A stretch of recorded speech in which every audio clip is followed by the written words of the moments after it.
Ele que organizou que viu Isaac e outro que o que e as viu o que o mais este que o caso é vídeo este que mais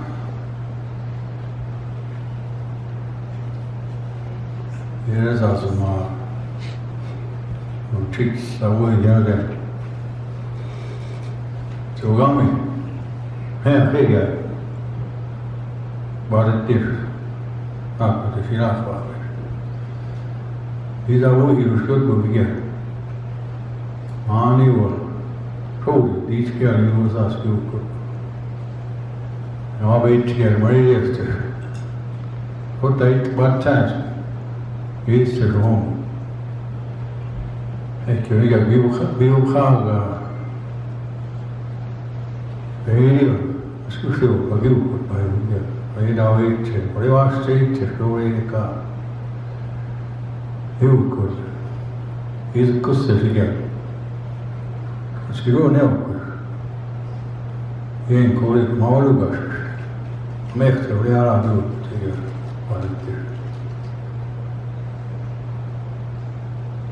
Sağlık Türkçe. Yavaş kyo, zeyt Türkçe'de öyle. Ay, mais kabay yok diyor. Bir kadın sağlık şey hatta. Öyle faktı. Manatı işi var işte öyle. Mali işi var. Bazı yok. Bir o da öyle söylüyor. Actually, because there's even yoga, could have been you will not stop you, Lord, we pray in Jesus' name. Amen. Oh, good. Again, we're having this public hearing on this housing ordinance, and said we'd have a district meeting, but with the time that we have, and then the people that we have, maybe we'll just get right into the housing ordinance first, and we'll talk about it. We'll go through it. I'll have Don talk about it, and then we got housing there too, and they'll talk on it, and then we'll have Q&A after. Then if we have any questions on our old business, if we have time, we'll do that. If not, 30 days prior to our regular session, we'll have a district meeting. But right now, we'll talk over this housing ordinance. And I'd like to have our legal, Don Greg, talk.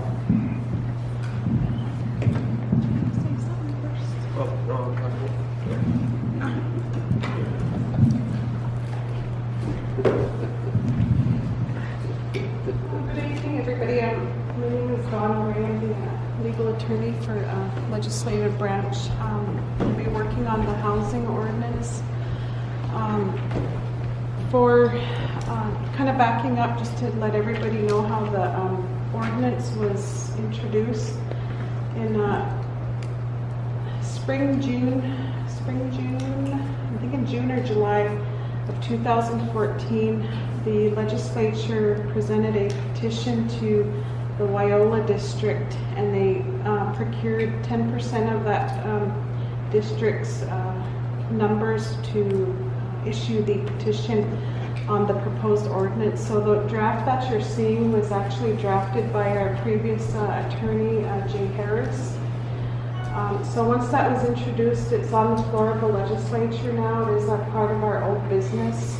We haven't had any action on it since I've been there. Until more recently in the fall, Senator Huggs kind of got the movement going on the old business. And so in December, we had a couple of committee meetings to kind of get it going again. And then in the regular session of the January regular session, Senator Hill motioned the legislature to have it brought to the districts for public hearing and to get public input on the housing ordinance. This is the second meeting we're having. The first one was in Lodgegrass a couple nights ago, and next week we're going to have the three other districts, one after another, Monday, Tuesday, and Wednesday. And I think we posted those dates also, and that'll be Black Lodge. Black Lodge, Pryor, Reno, and Wyola. And the last one, Bighorn is going to probably be scheduled in there too. So the housing ordinance, the one that we're operating off of right now is the old one. The purpose of introducing this one into the legislature right now is to kind of get it updated and to conform with the new constitution. There's been a lot of provisions that have been drafted already. I think these community meetings would be very helpful in garnering what the public wants in that ordinance. So this hearing really is for the district to give their input and mostly for us to listen. If you have any questions on the ordinance itself, I'll be available along with our housing officials. So that's kind of where we're at on the legislation. The executive attorney, which is Dennis Berdonlock, is also working on doing some language in there that conforms to the federal laws. He's out on travel to Seattle, I guess, on 638 issues, and so he's not here tonight. So in his place, I do want to have the director come on up and give a short presentation on the housing ordinance and their perspective as they administer it. So Mr. Bobelk, if you'll come forward. That might be too close to that.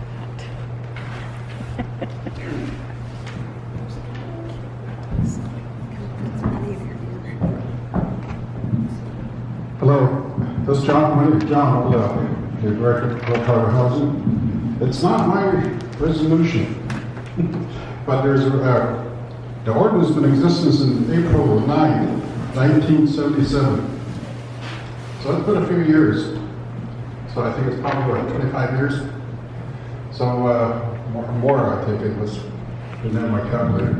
But it's the housing was created as tribally designated housing entity, and it's from under the Constitution. It's in there, and it's under the executive branch.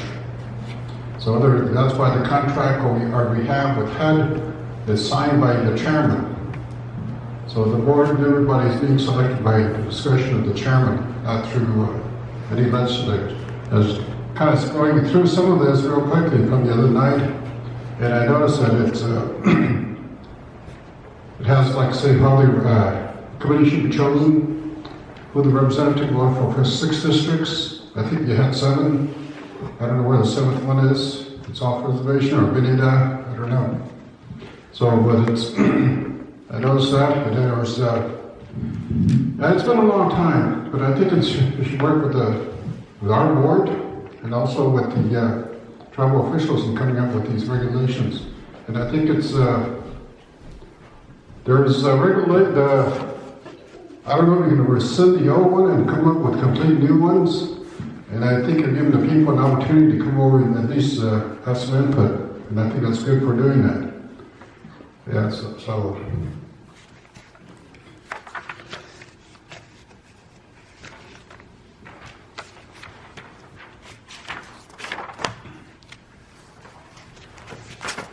Was this available for everybody? Okay, I think they should have time to go ahead and go through it. Maybe you have any comments. I think that's probably good.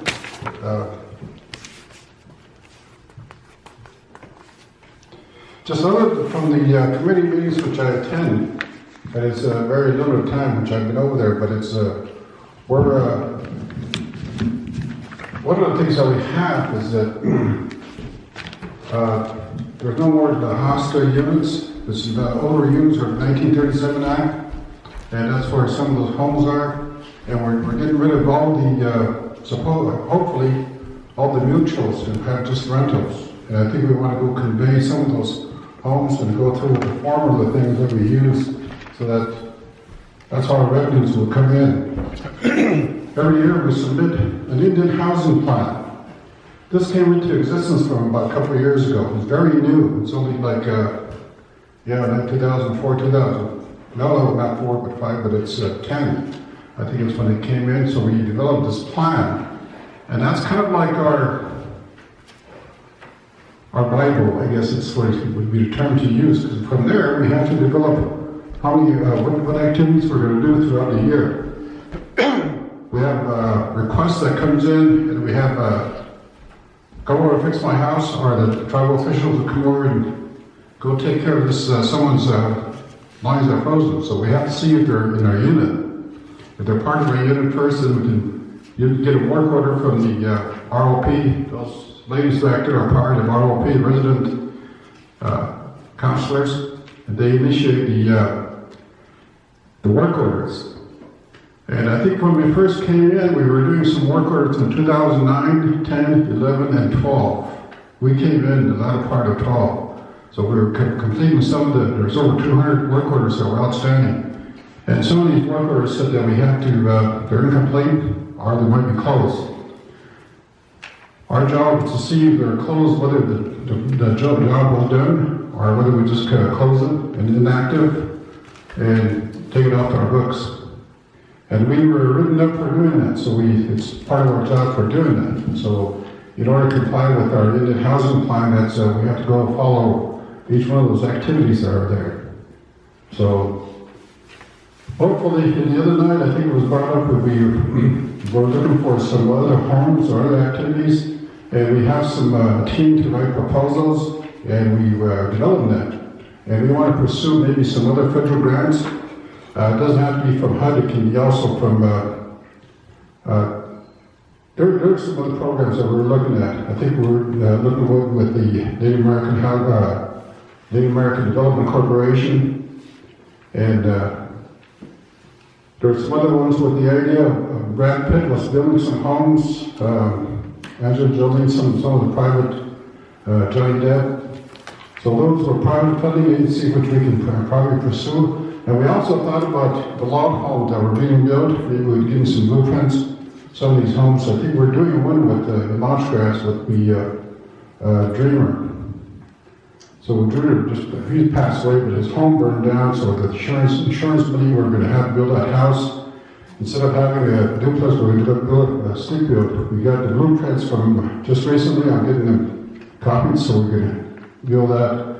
We have our A team. That housing, and plus we want to maybe get some contractors or some people that can go out and build. Once we build that home, then we can build like 1 or 2 homes a year from our plan.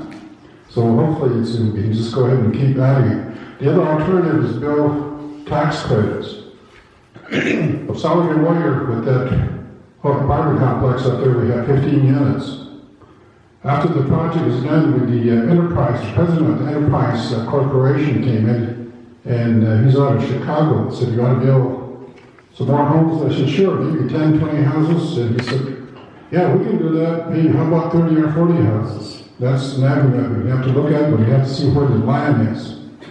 And they think with the buyback, we might have some access to more land where we can build these homes. But I think it's a good idea to do this and maybe modernize some of the ordinance that we have for the community. And I think it's the committee should have an opportunity to address more people, have give us plenty of time so they can review it and make their comment, maybe accept written comments to return into to a representative like Frank, and maybe some of this, so you guys in turn can send it forward to the committee.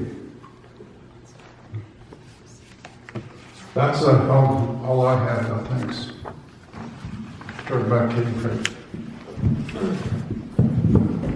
All right, thank you. The reason we're bringing this up to to the district hearing is we want to get everybody's input from the district. And, there's some changes to this, like with the board. The current constitution says 7 members appointed by the council, and there's no general council anymore. So there's wording in there that we want to get updated, and like with the board appointments, it'll be from the legislators, people from within the community of each district, and they'll serve unlimited 4-year terms.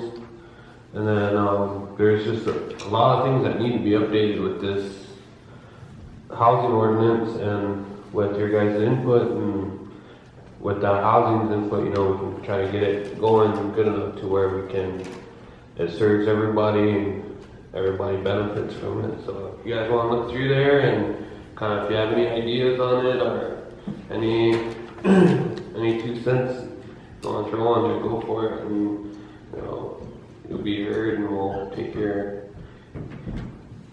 into account, and we can kind of add to it, take from it, and what we don't like, because it's all amended. We can amend it where we need to. So if you guys have any other, want to look through it and give your ideas out, we're here.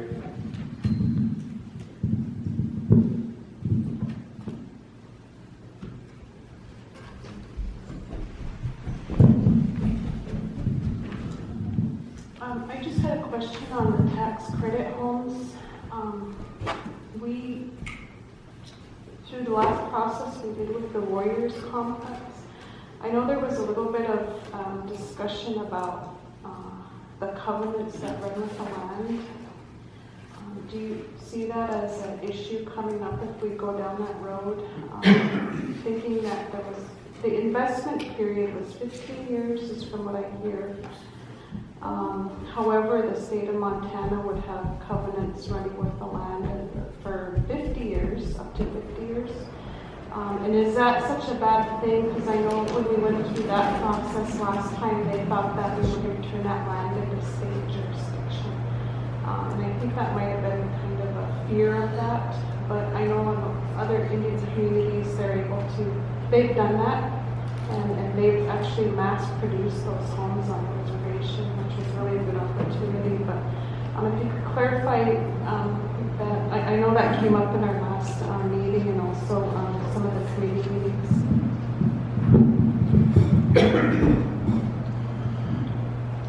We kind of inherit this tax credit that was already in the works. Carl Lulaw and Sean were kind of spearheading that. Paul Lulay, the Wolf Pack.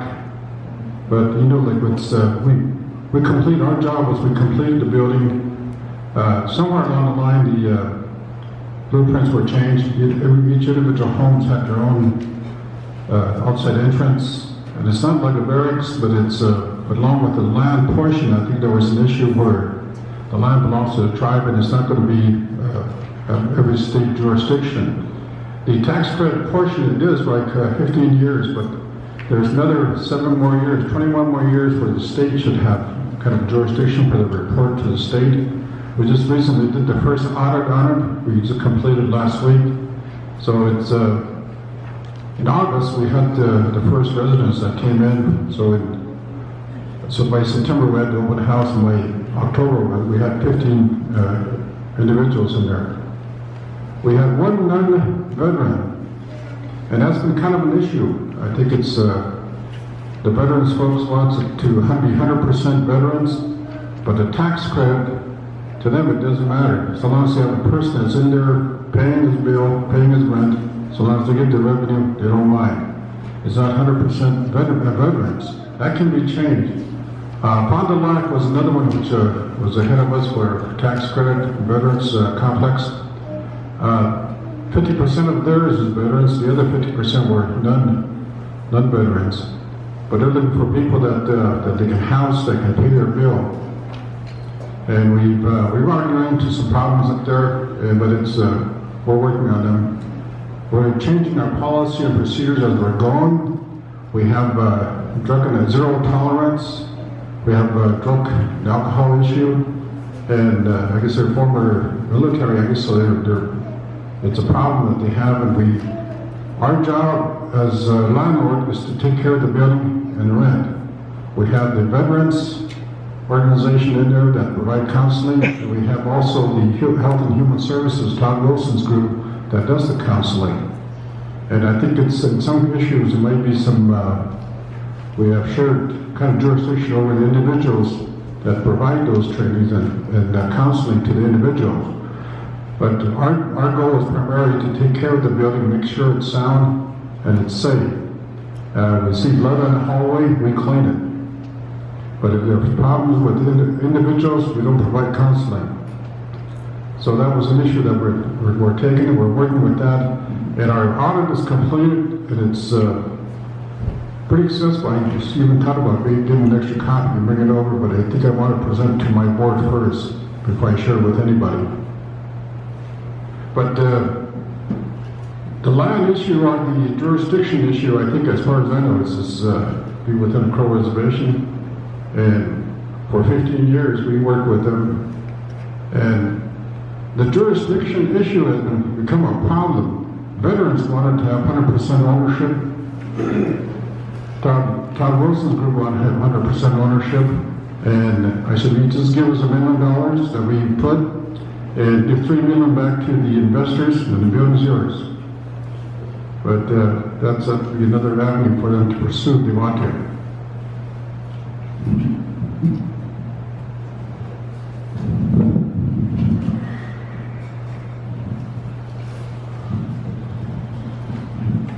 Is there any questions? Or if you guys want to look through this draft and want to look it over real quick and see if you guys have any questions, or if you have questions now.